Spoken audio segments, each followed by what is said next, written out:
Hello everybody, my full name is R.Helmon. I am from 2B, especially from the English study program. And now I will give an argument about the topic. Topic is government should have national ban on TikTok unless they comply with the Indonesian demands to manage user data. In this regard, I am affirmative position. Before I give my opinion, we definitely have to know what the TikTok application is. This application is a social media network on a video platform introduced by Zhang Yimin in 2016 and owned by ByteDance. This application used to have the name Douyin, which was very explosive in China. With Musically, we can record video for 15 seconds with the concept of live skins. The reason why I agree with the policy made by the government is because many TikTok users do not make good use of the application. This is supported by data provided by the Minister of Communication and Information. On Tuesday, 3rd July 2018, the Ministry of Communication and Information Technology officially blocked a music video application from China, which is currently popular in Indonesia, namely TikTok. In fact, the application, which in its home country is called Douyin, is still relatively new in Indonesia. Also new, TikTok is included in the list of the top 10 most downloaded applications in Indonesia, Thailand, Malaysia, and the Philippines. On Google Trends, TikTok is observed to be loved by young people in Southeast Asia. The Indonesian Minister of Communication and Information, Rudiantara, said that the blocking was carried out after his party coordinated with the Ministry of Women and Child Empowerment and the Indonesian Child Protection Commission. I also strongly agree with this because of the reason for using this TikTok application. The first is the majority of users are under 18 years of age, while TikTok contains a lot of inappropriate content. Almost the average TikTok application user is under 18 years old. In fact, the majority are children aged between 5 until 10 years or elementary school age. Of course, this is dangerous for the mental development of the nation's future generation. Their thoughts and views tend to be unstable. At first glance, there is indeed a lot of content on TikTok that is not stable for children, especially for children aged 5 until 10 years. Children of this age are very vulnerable to being contaminated with various negative influences, which of course can arise from their viewing and activities on the TikTok application. In addition, Kominfo found pornographic content, which was certainly not only inappropriate but very dangerous for minors. One of the most dangerous things is being able to create a chat group containing unknown people with different age ranges, from very young to late teens. After getting acquainted with people in the group, the conversation usually continues with a private chat. An example of a fatal thing is a minor who sent a topless photo to a stranger through the group. And the second is potential of cyberbullying. The TikTok application mostly serves short videos that are approximately 15 seconds long. Many children upload videos of themselves. Some are suddenly famous. However, this TikTok application can also be seen or watched by people of all ages and from various backgrounds. In fact, sometimes children have the character to act excessively. And the third is trigger excessive narcissism. To support narcissism, TikTok users are willing to do anything to catch up on the number of likes. Not only does they make TikTok users behave strangely, some of them deliberately made a TikTok video while imitating prior movement.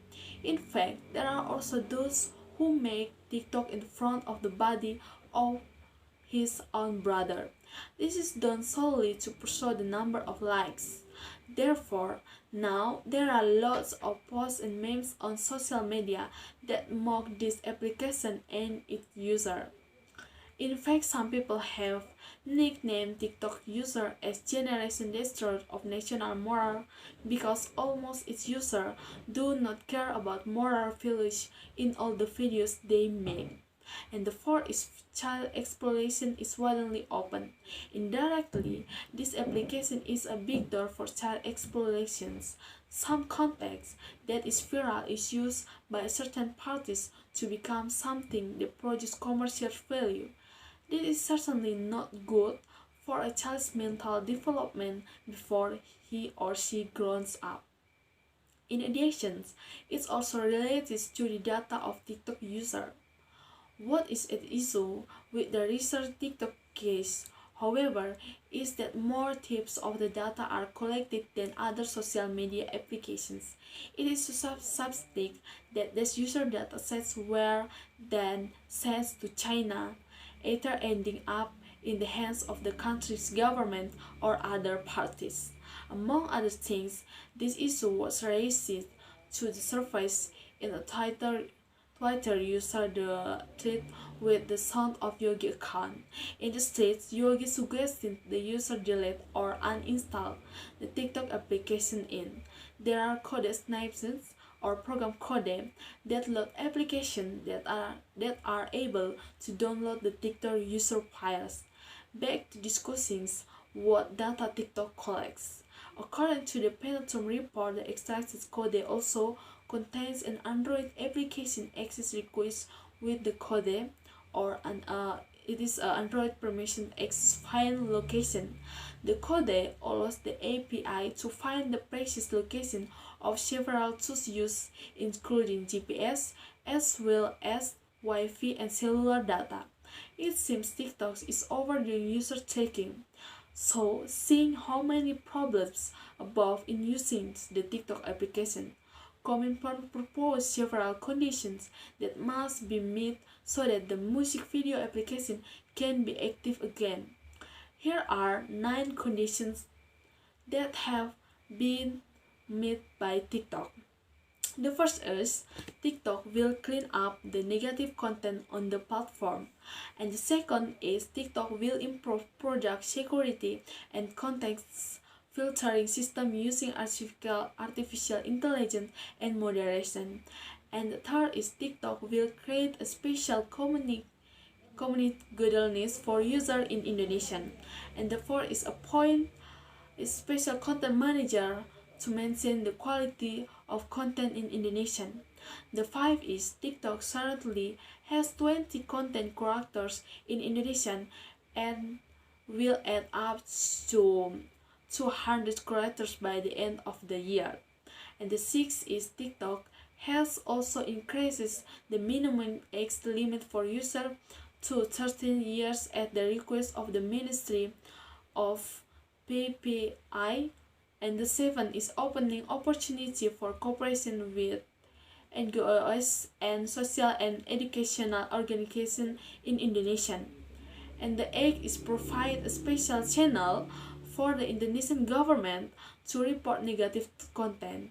And the last is TikTok promised to open an office and is currently working on permits for PT in Indonesia. Currently, the application already has an office for content moderation, so that by fulfilling these requirements, the blocking of the TikTok application has been reopened. Because of this, it can be concluded that TikTok should have restrictions so that there is no misuse in its use. In addition, the government must make restrictions so that data of TikTok user is not easily taken by other countries for their interests, which in the end make losses for us. So, I strongly agree if the government member limits the use of the TikTok application and strongly agrees with the terms purpose for mutual security. And as our users, we should be able to control themselves and use TikTok properly. Okay, I think that's all about my argument and thanks for your attention.